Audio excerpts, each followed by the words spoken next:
చెప్పు అందరూ ఏం పేరు నీ పేరు? శివాజీ. తర్వాత నాన్నగారి పేరు? నాన్నగారు చెప్ప నాన్నగారి పేరు ఏం చేస్తారు? నాన్నగారి పేరు उनका पिताजी का नाम क्या है? आदिशंकर जी का पिताजी का नाम శివకుడు. శివకుడు. అందరికి 15 అనాలి. శివకుడు. శివకుడు. వారు జన్మించినటువంటి ఊరు పేరేంటి? ఊరు పేరు. ఊరు పేరు ఎవరు చెప్తారు? ఊరు పేరు నేను మొదటి అక్షరం నేను చెప్తాను. కా తా. రెండు అక్షరాలు ఎవరు చెప్తారు? ఎవరు చెప్తారు? 2 అక్షరాలు చెప్తాను, 3వ అక్షరం చెప్పండి మీరు. కాల.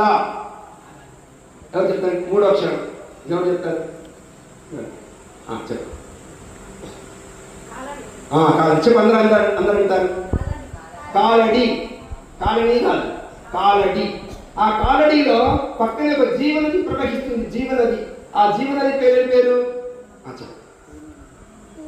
పూర్ణానంద. చెప్పు అందరూ చెప్పు. పూర్ణానంద. చెప్పండి పెట్టండి. భాష ఎవరి భాష? దేవ భాష. ఎవరి భాష? దేవ భాష. మీరు రోజు ఉదయం నుంచి రాత్రి వరకు మీరు చదివే శ్లోకము మంత్రము ఏ భాషలో ఉంది? సంస్కృతంలో ఉంది. ఏ భాష మీరు చదువుతున్నారు? వేద భాష చదువుతున్నారు. అంటే భగవంతునికి ఇష్టపడే భాష, భగవంతునికి ఇష్టపడే భాష, భగవంతునికి ప్రియమైన భాష. మీ మాటలు త్వరగా అర్థమయ్యే భాష. ఇప్పుడు నేను ఇక్కడ తెలుగులో మాట్లాడుతున్నాను, నేను కర్ణాటకలో తెలుగులో మాట్లాడితే వాళ్ళకి అర్థమవుతుందా? అర్థం కాదు. కానీ మీరేం చేస్తున్నారు? ఉదయం నుంచి రాత్రి వరకు మీరు ఏ భాషలో చదువుతున్నారో అదంతా ఎవరికి అర్థమవుతుంది? భగవంతునికి అర్థమవుతుంది. భగవంతునికి ప్రియమైన భాష మీరు మాట్లాడుతున్నారు. అటువంటి ప్రియమైన భాషలో ఆదిశంకరులు ఇక్కడ 32 సంవత్సరాలు బ్రతికి మన ధర్మాన్ని ప్రతిష్టాపించారు, మన హిందూ ధర్మాన్ని. వారు జన్మించకుండా ఉన్నట్టే ఏం జరిగేది?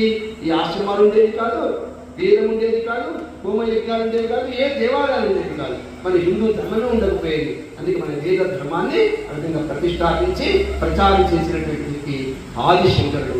అటువంటి ఆదిశంకరుడిని ఈరోజు మనం గుర్తుపెట్టుకోవాలి. ఇవాళ నేనేం ప్రశ్నలు అడిగానో ఇవన్నీ గుర్తుపెట్టుకోవాలి.